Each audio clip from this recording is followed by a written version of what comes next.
Assalamualaikum warahmatullahi wabarakatuh. Eh, Selamat bergabung kembali di mata kuliah probabilitas dan statistika di minggu ke-11 atau pertemuan ke-11. Nah, di pertemuan ini atau di minggu ini kita akan membahas mengenai contoh studi kasus dalam mengaplikasikan analisis PLSM yang sudah kita bahas di minggu lalu. Nah, kasus yang akan saya jelaskan di sini adalah salah satu hasil dari penelitian saya bersama rekan dosen lainnya, yaitu Bu Leni. Mungkin nanti Anda akan ketemu beliau di mata kuliah yang berbeda.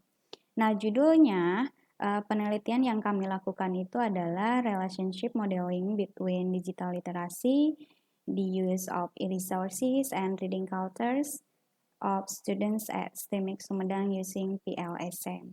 Nah, hasil penelitian ini sudah kami publikasikan atau sudah kami paparkan di sebuah conference yaitu ICONISTEC atau International Conference of Islam Science and Technology pada 11 Juli 2019.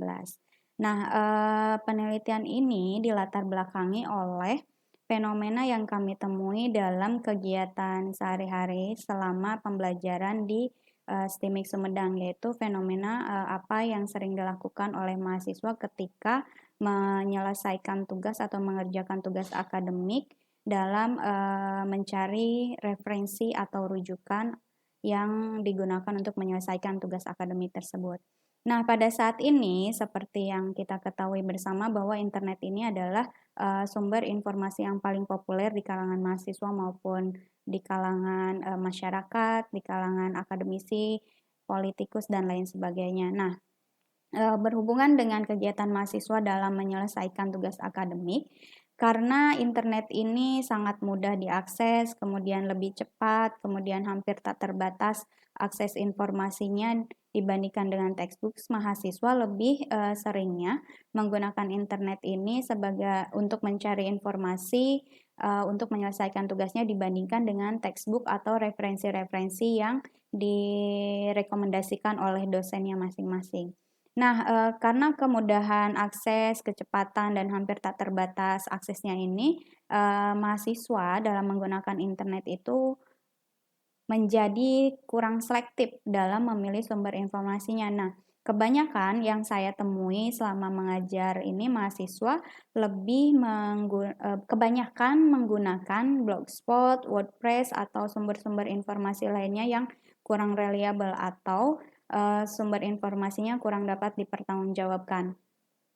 Nah, sehingga kebanyakan ini mahasiswanya budaya membacanya kurang, biasanya mengerjakan tugasnya hanya klik, kemudian copy, kemudian paste. Jadilah tugas akademiknya selesai dikirim ke dosen.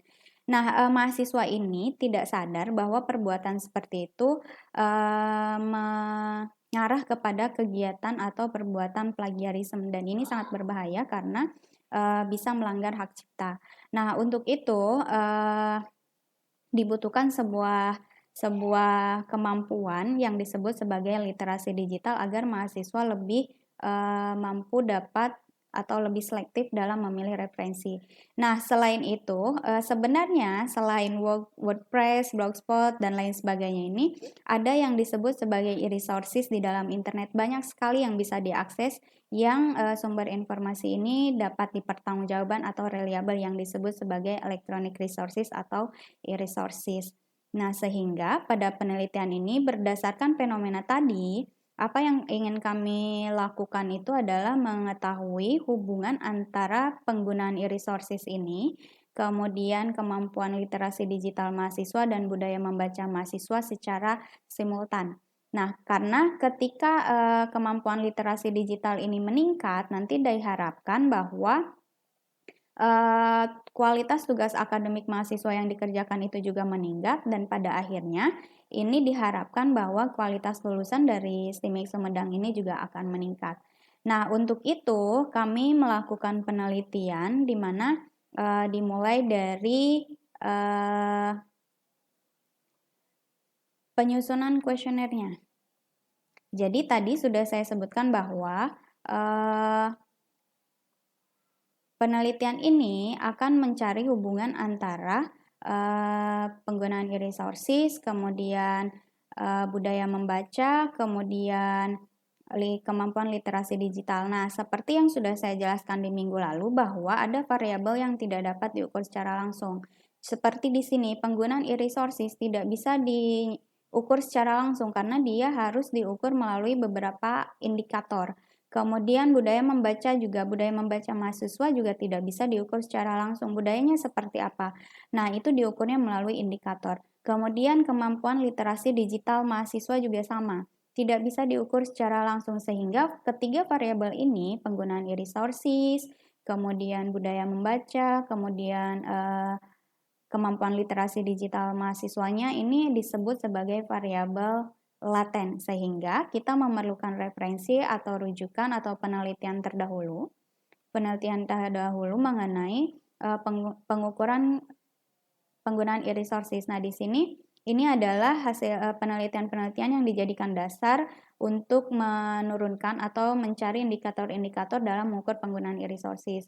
Kemudian untuk budaya membaca ada dua, Perrieti dan Sapril. Penelitiannya dari dua penelitian ini diturunkan menjadi indikator-indikator.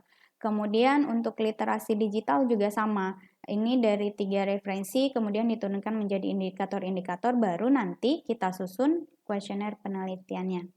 Paham ya? Jadi ketika kita ingin meneliti, cari dulu, pastikan bahwa variabelnya itu apakah variabel yang bisa diukur secara langsung atau variabel yang tidak bisa diukur secara langsung, yang artinya harus diukur melalui indikator yang disebut sebagai variabel laten.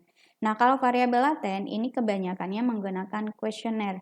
Ketika kita menyusun kuesioner seperti yang selalu sudah saya bahas, harus dicari referensinya kemudian baru diturunkan ke dalam indikator-indikatornya, baru kita susun menjadi kuesioner penelitian. Kemudian selanjutnya adalah analisis hubungannya. Cari referensi-referensi terdahulu yang mendukung bahwa memang ada hubungan antara ketiga variabel tadi. Nah, tadi saya sebutkan bahwa yang akan kita cari itu adalah hubungan antara budaya membaca, penggunaan e-resources, dan literasi digital. Dan ternyata setelah saya cari-cari di Google Scholar, di ResearchGate, atau di Elsevier, dan lain sebagainya, ternyata hubungan ketiga variabel ini yang saya dapatkan itu belum ditemui adanya analisis hubungan secara simultan, secara bersamaan tiga variabel ini. Nah, yang pertama yang saya temui itu adalah analisis hubungan antara penggunaan e-resources hanya dengan budaya membacanya saja ini. Kebanyakan dia menggunakan analisis deskriptif saja, jadi tidak menggunakan analisis pengujian hipotesis dan lain sebagainya, hanya dilihat tabel frekuensinya saja. Kemudian Ajayi juga sama menggunakan tabel frekuensi deskriptif statistik, kemudian Akoje juga sama. Nah, kemudian yang lainnya saya temui adalah ada hubungan antara literasi digital dan penggunaan e-resources. Nah, salah satunya ada yang menggunakan korelasi product moment. Ini sudah pernah saya tunjukkan pada saat kita menguji validitas item pertanyaan ya di pertemuan kedua. Kemudian penelitian-penelitian lainnya ternyata mayoritas memang masih menggunakan analisis deskriptif statistik. Kemudian hubungan yang ketiga yang saya temui adalah hubungan antara literasi digital dengan budaya membaca. Nah, ternyata hubungan literasi digital dengan budaya membaca ini masih kebanyakan secara kualitatif, yaitu dari definisi literasi itu sendiri dari beberapa penelitian ini. Sehingga dari penelitian-penelitian terdahulu ini dapat saya simpulkan bahwa belum saya temui atau belum pernah saya dapatkan ada analisis yang melibatkan ketiga variabel ini secara simultan. Oleh karena itu, pada penelitian ini ada yang akan kami lakukan ini adalah model secara simultan antara penggunaan e-resources, kemampuan literasi digital, dan budaya membaca mahasiswa. Nah, sehingga apa yang akan kita lakukan itu adalah mencari hubungan atau model hubungan antara literasi digital, kemudian penggunaan e-resources, dan budaya membaca. Nah, analisis yang dapat kita gunakan untuk memodelkan antara tiga variabel laten ini secara simultan ini adalah PLSM. PLSM yang sudah kita bahas di minggu lalu. Nah, selanjutnya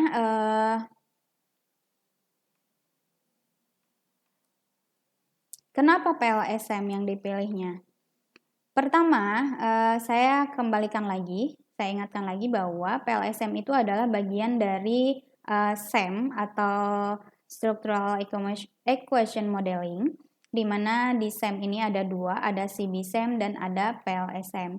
CBSEM ini seperti yang sudah saya jelaskan, dia datanya harus ukuran sampelnya besar dan harus berdistribusi normal. Kemudian tujuannya adalah untuk menguji teori, mengkonfirmasi teori atau membandingkan beberapa teori alternatif. Kemudian kalau PLSM itu tidak membutuhkan asumsi distribusi normal dan tidak perlu menggunakan ukuran sampel yang besar karena dia menggunakan algoritma PLS sehingga dia mentransformasi data yang tidak normal menjadi normal menggunakan teorema limit pusat. Yang dimaksud dengan teorema limit pusat itu adalah semakin besar ukuran sampel, dia akan mendekati distribusi normal.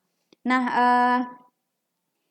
kelebihan lain dari PLSM dibandingkan dengan CBSEM adalah statistical power-nya ini dan konvergensinya itu lebih tinggi dibandingkan dengan CBSEM. Oleh karena itu, pada penelitian yang kami lakukan ini, kami pilih menggunakan PLSM karena lebih mudah, karena ukuran sampelnya tidak harus besar dan lain sebagainya. Dan kebetulan sampel yang kami dapatkan ini memang ukuran sampelnya kecil, di bawah 300. Nah, tahapan yang kami lakukan untuk analisisnya seperti yang sudah saya jelaskan di minggu lalu itu ada model spesifikasinya, kita membuat pet diagram, kemudian menentukan hubungan antar variabel latennya, kemudian hubungan antara indikator dengan variabel masing-masing variabel latennya.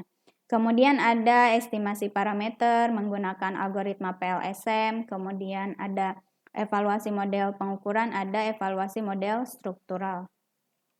Nah, selanjutnya seperti yang sudah selalu saya sebutkan, kita buat dulu model spesifikasinya. Tadi sudah saya sebutkan ada referensi mengenai penggunaan e-resources, kemudian literasi digital dan juga budaya membaca di mana diturunkan menjadi indikator-indikator. Nah, indikator itu dibentuk menjadi item-item pertanyaan seperti ini, seperti literasi digital, mengukur kemampuan mahasiswa dalam membaca, menulis, dan memahami simbol yang terdapat pada internet dari media digital dan lain sebagainya. Kemudian penggunaan e-resources-nya, apakah mahasiswa menggunakan referensi e-jurnal, e-books, kemudian e-resources lainnya dalam mengerjakan tugas akademik atau tidak. Kemudian budaya membacanya, apakah lebih menggunakan perpustakaan, kemudian apakah lebih menyukai membaca referensi di media digital, baca di handphone, atau baca menggunakan textbook yang di print out dan lain sebagainya. Nah, setelah kita tentukan indikator-indikator atau item-item pertanyaannya, tentukan skala pengukurannya ya. Seperti biasa, kalau di sini saya gunakan rating scale 1 sampai dengan 5. Nah, selanjutnya pertama ketika datanya sudah dikumpulkan, tadi kuesioner tadi disebarkan dan disebarkan yang diperoleh itu ukuran sampelnya adalah 256 mahasiswa. STIMIK Sumedang dari 3 jurusan dan dari berbagai angkatan. Kemudian 72,27%-nya adalah mahasiswa laki-laki, kemudian 27,73%-nya adalah mahasiswa perempuan. Dari 3 program studi sistem informasi, teknik informatika, manajemen informatika, angkatan semester maksudnya angkatan 1, angkatan 2, dan lain sebagainya. Nah, hasilnya yang sudah saya tunjukkan bagaimana kita scoring di pertemuan ketiga. Ya, di pertemuan ketiga. Kita ukur dulu tingkat kemampuan digital literasi digital mahasiswanya seperti apa, di scoring dan lain sebagainya baru disimpulkan. Nah, di sini diperoleh literasi digitalnya ternyata tinggi. Tetapi penggunaan e-resources dan budaya membacanya masih di kategori moderate atau cukup, dan ini masih sangat perlu ditingkatkan. Karena kan tadi sudah saya sebutkan kebanyakannya rata-rata jarang membaca, dia klik, copy dan paste dan jadilah, dan itu mengarah kepada perbuatan plagiarisme. Nah, model spesifikasinya seperti ini. Jadi tadi kan di literasi digital ada 9 item pertanyaan, kemudian budaya membaca ada 4 item pertanyaan, kemudian penggunaan e-resources ada 5 pertanyaan. Nah, simbol-simbol ini jangan sampai lupa ya, ini adalah loading score-nya. Loading score-nya, kemudian ini adalah koefisien PET koefisiennya, kemudian sama ya di sini loadingnya. Nah, ini model saya ingatkan lagi. Jadi yang saya lingkari warna kuning ini adalah model struktural. Kemudian yang saya lingkari warna biru itu ada 3 model pengukuran. Jadi digital literasi terhadap literasi digital maksud saya terhadap item pertanyaannya, kemudian penggunaan e-resources terhadap item pertanyaannya, dan budaya membaca terhadap item pertanyaannya juga. Jadi ada 3 model pengukuran karena ada 3 variabel laten, kemudian ada 1 model struktural. Nah, yang akan kita ujinya adalah apakah literasi digital mempengaruhi budaya membaca. Ini hipotesis kedua. Kemudian, apakah literasi digital mempengaruhi penggunaan e-resources? Ini hipotesis pertama yang ingin kita uji. Kemudian, apakah penggunaan e-resources mempengaruhi budaya membaca? Ini hipotesis ketiga. Jadi nanti di model struktural kita menguji 3 hipotesis. Kemudian kalau di model pengukuran kita menguji validitas dan reliabilitas dari item pertanyaannya. Nah, setelah model spesifikasi seperti yang sudah saya jelaskan, kita lakukan estimasi parameter menggunakan algoritma PLSM. Nah, di sini menggunakan Smart PLS yang sudah saya tunjukkan softwarenya di tutorial praktikum ya. Nah, parameter estimasi ini loading faktornya sudah diperoleh, kemudian loading faktornya diperoleh, ini diperoleh, kemudian koefisien PET-nya juga diperoleh. Yang ini adalah besar R-square atau koefisien determinasinya. Nah, selanjutnya kita uji validitas dan reliabilitasnya. Nah, di sini seperti yang sudah saya jelaskan di minggu lalu, model pengukurannya itu, evaluasi model pengukurannya kita gunakan composite reliability dan average variance extract atau AVE. Nah, di sini lihat nilai koefisien composite reliability-nya maksud saya untuk literasi digital sudah terpenuhi, yaitu lebih dari 0,7 sekian. Kemudian untuk budaya membaca masih kurang karena 0,6. Kemudian penggunaan e-resources-nya sudah terpenuhi.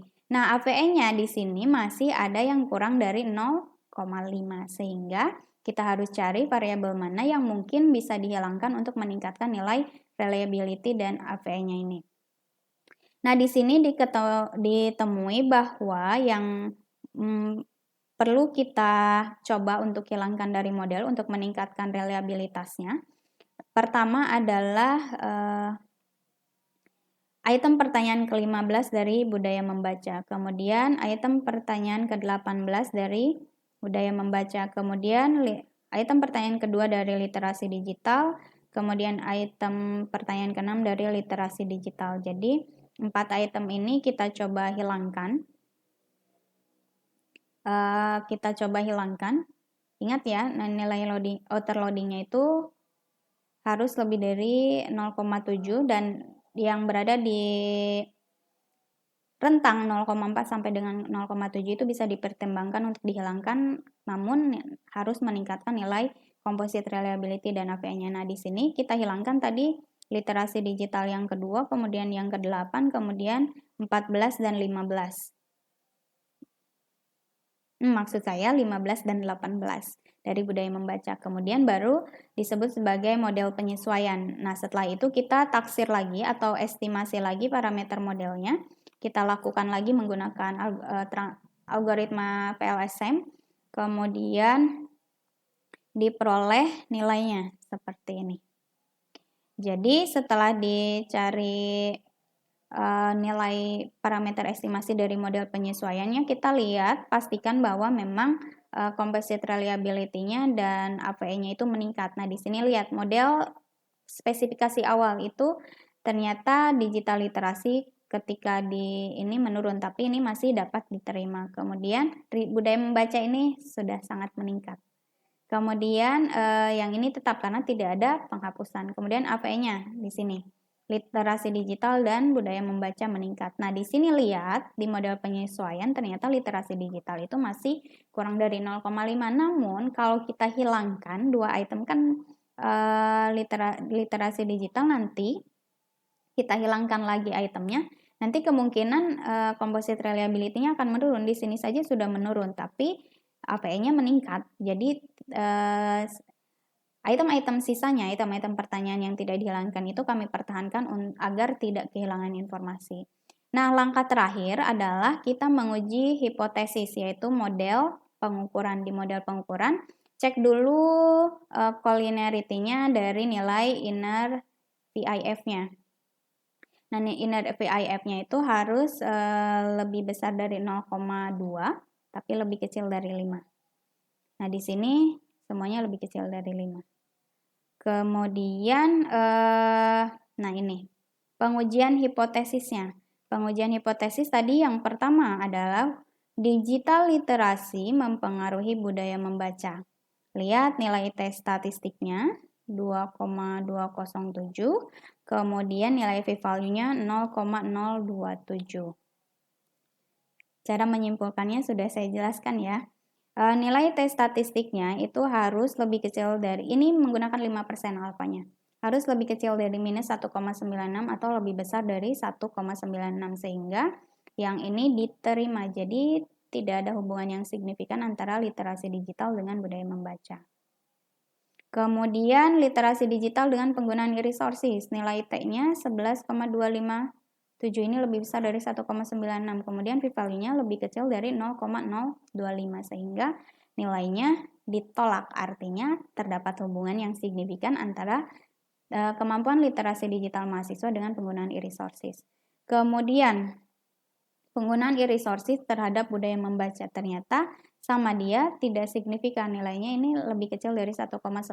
Artinya ternyata yang mempengaruhi penggunaan e-resources itu adalah kemampuan literasi digitalnya. Sehingga oleh karena itu agar e-resources ini meningkat, penggunaan e-resources ini meningkat dibandingkan dengan informasi-informasi yang kurang reliable seperti WordPress, Blogspot, dan lain sebagainya, berarti kemampuan literasi digital mahasiswa itu harus ditingkatkan. Nah, ada yang terlewat. Tadi kan sudah berpengaruh, jadi lalu berapa besar pengaruhnya? Total effect. Jadi cari total effect-nya. Nah, ini hasilnya. Di sini digital literasi terhadap budaya membaca itu pengaruhnya 0,32, kemudian digital literasi terhadap penggunaan e-resources itu 0,529, kemudian penggunaan e-resources terhadap budaya membaca itu 0,18. Dari pengaruhnya saja, besar pengaruhnya saja sudah terlihat bahwa yang paling besar itu adalah literasi digital terhadap penggunaan e-resources, yang lainnya sangat kecil.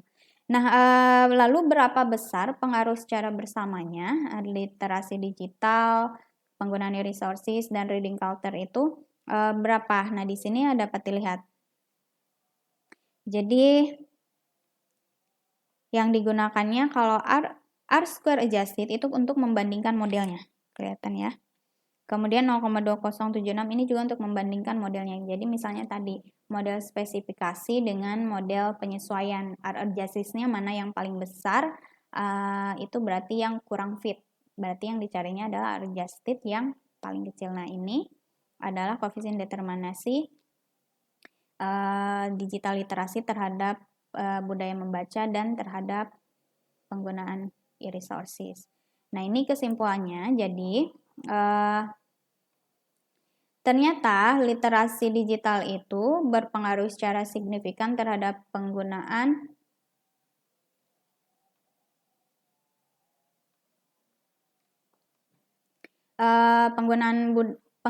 e-resources dan budaya membaca dengan total effect-nya 0,529 dan 0,223. Kemudian variance atau keragaman penggunaan e-resources dan budaya membaca yang dipengaruhi oleh kemampuan literasi digital itu adalah 27,9% dan 12,9%, ini dari R-square-nya. Kemudian ternyata penggunaan e-resources itu tidak berpengaruh secara signifikan terhadap budaya membacanya. Nah, jadi model secara simultannya yang kita peroleh dari penelitian ini adalah seperti ini. Jadi untuk mengukur literasi digital ada 1, 2, 3, 4, 5, 6, 7 indikator, kemudian untuk mengukur budaya membacanya ada 2, kemudian untuk mengukur penggunaan e-resources-nya ada 5. Nah, ini bisa digunakan ketika mungkin Anda tertarik untuk meneliti hal yang sama menggunakan analisis yang lain. Nah, itu adalah penelitian yang kami lakukan, saya dan Bu Leni lakukan itu dengan bantuan dana penelitiannya melalui program penelitian dosen pemula tahun 2019 dari Kementerian Riset, Teknologi, dan Pendidikan Tinggi. Kalau dulu kan Kemendikbud Dikti ya, nah kalau sekarang berubah lagi menjadi Kemendikbud. Nah, itu yang bisa saya sampaikan untuk contoh dari aplikasi PLSM. Untuk cara mengolah datanya, kita bahas di video selanjutnya.